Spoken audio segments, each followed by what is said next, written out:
अब हमारा जो नेक्स्ट टॉपिक है वो यूनिट 6 के अंतर्गत जो पॉलिटी और इंडियन इकोनॉमी है हमें महत्वपूर्ण एक्ट से संबंधित है। पूरी की पूरी श्रृंखला हमारी टॉपिक वाइज चलेगी। मैंने आपको प्रक्रिया बताई दी है। व्हाट्सएप पर अपना नाम नंबर जो है डिटेल भेजें और फिर हम आपको पूरी प्रोसेस बताएंगे कि किस अकाउंट नंबर में आपको हमें पेमेंट करना है और उसके बाद किस तरीके से आगे की प्रोसेस में चीज़ें आपको मिलेंगी। शुरुआत करते हैं हम 1919 के एक्ट से, क्योंकि 100 साल भी इसके पूरे भी हो रहे हैं। 1919 का जो एक्ट था वो उसे मॉन्टेस्क्यू चेम्सफोर्ड सुधार अधिनियम के नाम से जाना जाता है, क्योंकि मॉन्टेस्क्यू उस समय भारत सचिव थे और चेम्सफोर्ड जो थे वो वायसराय थे। भारत में उत्तरदायी शासन की स्थापना में इसका बहुत महत्वपूर्ण योगदान है। ब्रिटिश सरकार के द्वारा विधेयक बनाया गया था। 23 दिसंबर 1919 को सम्राट की स्वीकृति से जो है ये अधिनियम उस समय आया था। इस अधिनियम के पहले 1909 में मार्लियामेंटो सुधार आया था और हर 10 साल में तत्कालीन सरकार जो ब्रिटिश हुकूमत की थी उन्होंने तय किया था कि उस प्रकार के सुधार अधिनियम भारत की व्यवस्था को बेहतर बनाने के लिए लाते रहेंगे। ऐसा महिमा मंडन उस परिदृश्य में किया गया था। इस अधिनियम की पृष्ठभूमि के रूप में होम रूल आंदोलन जो 1916-17 में प्रारंभ हुआ उसकी काफ़ी महत्वपूर्ण भूमिका है, जो एनी बेसेंट और तिलक के द्वारा प्रारंभ किया गया था। और 1919 एक्ट के 100 साल पूरे हो रहे हैं। हाल ही में इससे संबंधित एक प्रश्न भी आया था। मॉन्टेस्क्यू चेम्सफोर्ड सुधारों पर आधारित भारत सरकार अधिनियम 1919 को प्रथम विश्व युद्ध के परिणाम स्वरूप अधिनियमित किया गया था। ये वो दौर था जब 1914 से 1919 में प्रथम विश्व युद्ध चल रहा था और इस प्रथम विश्व युद्ध में जो है वह एक तरफ जर्मनी, जापान और इटली, तुर्की थे, वहीं दूसरी ओर ब्रिटेन, रूस, फ्रांस और यूएसए थे। और इस प्रथम विश्व युद्ध के दौरान ही पृष्ठभूमि में मॉन्टेस्क्यू चेम्सफोर्ड सुधारों की जो है आधारशिला रखी गई। और मॉन्टेस्क्यू चेम्सफोर्ड सुधार जो है 1919 में आए। 20 दिसंबर 1919 को जो है सामग्री सम्राट के द्वारा जो है इसे जो है पारित किया गया और फिर ये बाद में लागू भी हुआ।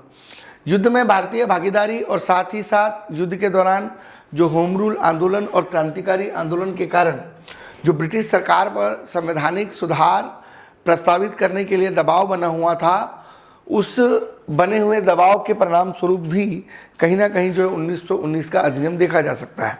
अतः हमने आपको अभी पहले ही बताया था कि इसकी पृष्ठभूमि कहीं ना कहीं होम रूल आंदोलन और तत्कालीन परिदृश्य में जो क्रांतिकारी आंदोलन हुए थे उससे तैयार हुई और 1919 का एक्ट फाइनली आया। 1919 के एक्ट की जो सबसे महत्वपूर्ण बात है वो ये कि यहाँ पे द्वैध शासन लाया गया।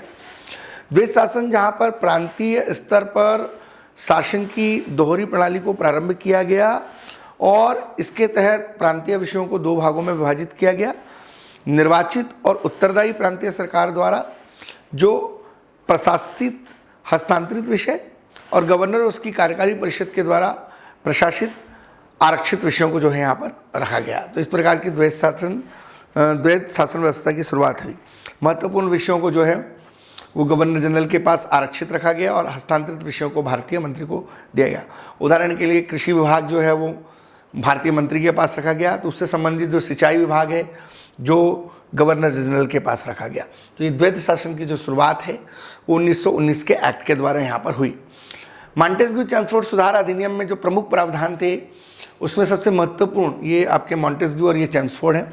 तो मॉन्टेस्क्यू चेम्सफोर्ड जो 1919 का प्रावधान था उसमें सबसे महत्वपूर्ण प्रावधान ये था कि भारत के राजस्व से दिया जाने वाला जो भारत सचिव का खर्चा था, अब वह भारत सचिव का जो खर्चा है वो ब्रिटिश राजस्व से दिए जाने का प्रस्ताव यहाँ पर पारित किया गया।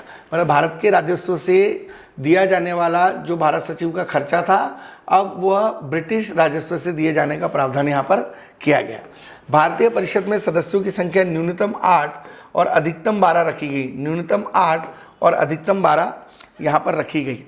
भारत के सचिव की सहायता के लिए एक हाई कमिश्नर नियुक्त करने की बात की गई। पहली बार प्रत्यक्ष चुनाव प्रणाली को लाने पर बात की गई। महिलाओं के वोटिंग या महिलाओं को भी मताधिकार दिया गया इस 1919 के अधिनियम के द्वारा और वुमेन एम्पावरमेंट की दिशा में भी इसने कहीं ना कहीं काम किया। एक बार फिर से देख लेते हैं। भारत के राजस्व से दिया जाने वाला भारत सचिव का खर्चा ब्रिटिश राजस्व में जोड़ दिया गया। भारत की परिषद में सदस्य संख्या मिनिमम 8 और मैक्सिमम 12 कर दी गई। सलाह देने के लिए एक हाई कमिश्नर को नियुक्त किया गया। पहली बार प्रत्यक्ष चुनाव प्रणाली की बात करी गई। साथ ही साथ महिलाओं के मताधिकार को लेकर भी यहाँ पर विषय जो है रखा गया मॉन्टेस्क्यू चेम्सफोर्ड सुधार के अंतर्गत। अब अगर हम अगली बात करें और क्या क्या चीज़ें यहाँ पर हुई, उत्तरदायी सरकार की शुरुआत हुई, रिस्पॉन्सिबल गवर्नमेंट की शुरुआत हुई और स्थानीय सरकारों को और विधानसभाओं को जो है केंद्रीय नियंत्रण से मुक्त करना और प्रांत में एक उत्तरदायी शासन व्यवस्था का निर्माण करना, ये इसका लक्ष्य रखा गया। साथ ही साथ द्विसदनात्मक व्यवस्था लाई गई और केंद्रीय विधानसभा और राज्य परिषद के साथ साथ द्विसदनात्मक व्यवस्था को प्रारंभ किया गया और पहली बार ये कहा जा सकता है कि प्रत्यक्ष निर्वाचन प्रणाली की जो शुरुआत भी है, वो प्रत्यक्ष निर्वाचन प्रणाली की जो शुरुआत है वो यहाँ पर देखने को मिली और प्रत्यक्ष निर्वाचन प्रणाली डायरेक्ट इलेक्शन की शुरुआत यहाँ पर देखने को मिली। सीमित मताधिकार की बात की गई, संपत्ति कर और शिक्षा के आधार पर सीमित लोगों को मतदान का अधिकार दिया गया, भारतीयों को प्रतिनिधित्व दिया गया, वायसराय की कार्य परिषद में 6 से बढ़ाकर 3 और कमांडर इन चीफ जो है अतिरिक्त तौर पर दिए गए। हालांकि कहा गया था कि मिनिमम 8 और मैक्सिमम 12 होंगे। सांप्रदायिक निर्वाचन मंडल का गठन किया गया और सिख, भारतीय, ईसाई, आंग्ल भारतीय और यूरोपियन लोगों को पृथक निर्वाचन की बात की गई, क्योंकि इसके पहले 1909 के एक्ट में मुसलमानों के लिए सांप्रदायिक निर्वाचन कम्युनल अवार्ड की व्यवस्था की गई थी। हम 1919 के एक्ट के साथ साथ 1909, 1773 रेगुलेटिंग एक्ट सारे एक्ट्स पढ़ने वाले हैं, परंतु अभी हम जो है हमने स्टार्ट यहाँ से किया है। हम इसमें संविधान सभा भी पढ़ाएंगे, केंद्र सरकार, राज्य सरकार, जिला सरकार, स्थानीय सरकार भी पढ़ाएंगे। हमारी यूनिट 6 से संबंधित जो पूरी की पूरी वीडियो श्रृंखला होगी, जो हमने आपको बताया गूगल ड्राइव के माध्यम से व्हाट्सअप नंबर पर मैसेज करके आपकी डिटेल जानकारी और पेमेंट होने के बाद ही आपको दी जाएगी। तो उसमें हमने आपको ये चीज़ बताई कि हमारा वहाँ पे पूरी की पूरी अप्रोच आप डिटेल में देखेंगे, ठीक है। तो यहाँ पर 1909 का जो एक्ट था वो मुस्लिम सांप्रदायिक निर्वाचन की बात की गई और इसके साथ साथ जो है यहाँ पर फिर 1919 में सिख, ईसाई, आंग्ल भारतीय, एंग्लो इंडियन और यूरोपियों को जो है यहाँ पर जोड़ा गया और पहली बार प्रांतीय बजट को केंद्रीय बजट से यहाँ पृथक किया गया। प्रांतीय विधानसभाओं में बजट को अधिनियमित करने के लिए अलग से अधिकृत किया गया और भारत के राज्य सचिव के वेतन का भुगतान ब्रिटिश राजकोष से किया जाएगा, यह प्रावधान भी यहाँ पर किया गया, जो मैंने आपको अभी कुछ देर पहले भी बताया था। तो इतनी महत्वपूर्ण जानकारियाँ आपको यहाँ मिली। विभिन्न सुधारों के बावजूद अधिनियम में कुछ कमियाँ थी। देश शासन को सुचारू रूप से परिचालित करने में बहुत समस्याएं आ रही थी, क्योंकि गवर्नर जनरल और गवर्नरों को केंद्र और प्रांतों की विधायिका को बाधित करने के लिए बहुत सी शक्तियां मिल गई थी। आरक्षित विषय सिंचाई उनके पास था, कृषि को रोकने के लिए वो सिंचाई जैसी चीज़ों का प्रयोग कर सकते थे और इस प्रकार की बाधाएं वहाँ द्वैध शासन से हो रही थी। मतदान के अधिकार सीमित थे, आम आदमी तक इसका विस्तार नहीं था, है ना। सिर्फ सक्षम लोग ही मतदान कर पा रहे थे, है ना। जनता की आवाज़ नहीं पहुंच पा रही थी सही तरीके से। केंद्रीय विधायिका की वित्तीय शक्तियां, फाइनेंशियल डिसिप्लिन जो है कहीं ना कहीं सीमित था। तो इस अधिनियम में अनेक कमियां थी। हम प्रीलिम्स के लिए इतनी डिटेल में पढ़ रहे हैं और आप समझ सकते हैं कि मेंस की क्लासेस में हम 1919 का एक्ट फिर किस तरीके से पढ़ाएंगे। तो हम यहाँ पर जो है बहुत सिस्टम से काम कर रहे हैं। मैंने आपको फिर कहा, हम यूनिट 6 के जितने भी टॉपिक्स हैं, ऑल टॉपिक्स आपको हम अवेलेबल करा देंगे। यूनिट 1 से लेकर यूनिट 10 तक हम इसी अप्रोच से डिटेल में अगले 100 दिन में प्रिलिमिनरी श्योर की ऑनलाइन क्लासेस में करने जा रहे हैं। साथ ही मुख्य परीक्षा के लिए भी हमारी कक्षाएं प्रारंभ हो गई हैं, जिसमें हम पेपर 2 में अब तक एजुकेशन एचआरडी, मल न्यूट्रिशन, वाइटल स्टैटिक्स जैसे महत्वपूर्ण टॉपिक करा चुके हैं। कुछ टॉपिक बन गए हैं, कुछ प्रोसेस में है, बहुत जल्दी आपको उपलब्ध किए जाएंगे, ठीक है। क्योंकि पूरे R&D रिसर्च एंड डेवलपमेंट के बाद ही जो है हम चीज़ों को आपके बीच में लाते हैं और हमारा कंटेंट जो है बहुत सॉलिड है, एग्ज़ाम ओरिएंटेड है। आप पढ़ेंगे तो आपको समझ में आएगा भी और किसी प्रकार से शॉर्टकट के माध्यम से अब सिलेक्शन मुश्किल ही नहीं, नामुमकिन है। अतः पढ़ना है तो डिटेल में पढ़िए और सिर्फ गंभीर विद्यार्थियों के लिए ही हमारी कक्षाएं हैं, इस बात का विशेष तौर पर ध्यान रखें। तो इस अधिनियम की अनेक सीमाएं हैं और यह भारतीयों की अपेक्षाओं को पूरा नहीं कर सका। हालांकि निम्नलिखित कारणों से भारतीय स्वतंत्रता संग्राम में ये एक ऐतिहासिक मील का पत्थर साबित हुआ, क्योंकि पुरस्कार के रूप में भारत सरकार अधिनियम 1919 और दंड के रूप में रोलेट एक्ट लागू करने के साथ साथ ब्रिटिश सरकार ने पुरस्कार और दंड की नीति को कहीं ना कहीं जारी रखा।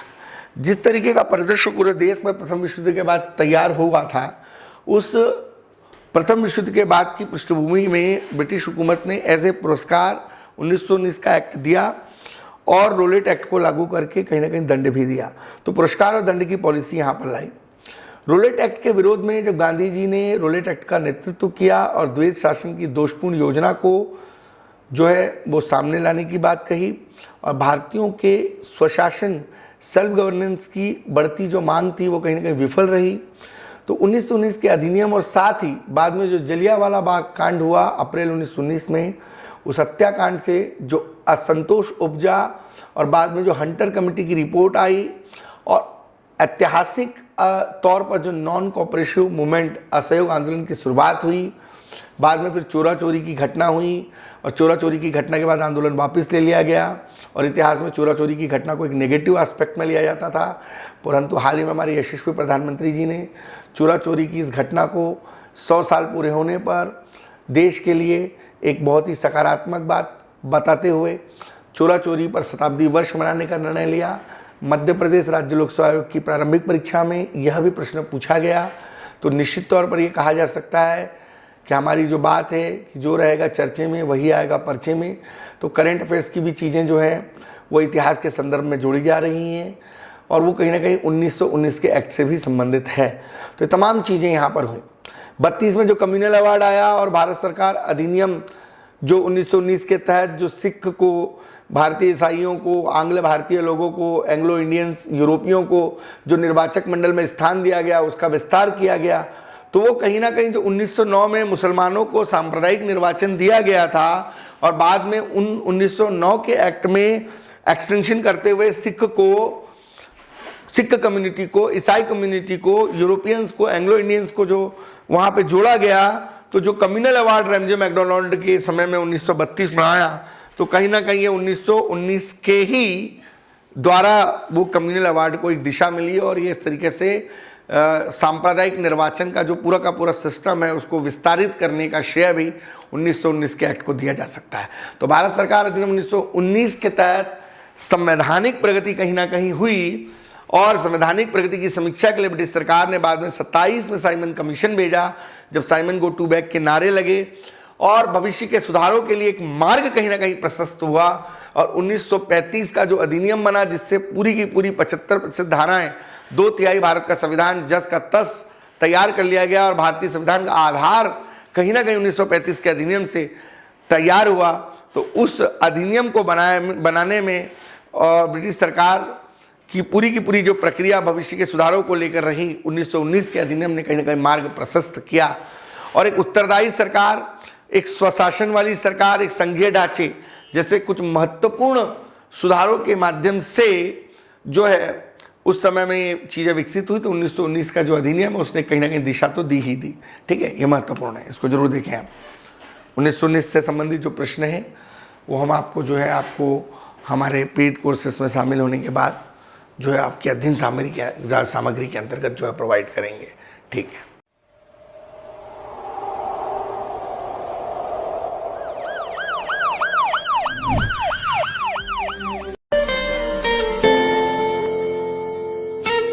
फूल में खुशबू रहती है और सीप में मोती रहता है, तेरा मेरा होगा मिलन धरती से अंबर कहता है।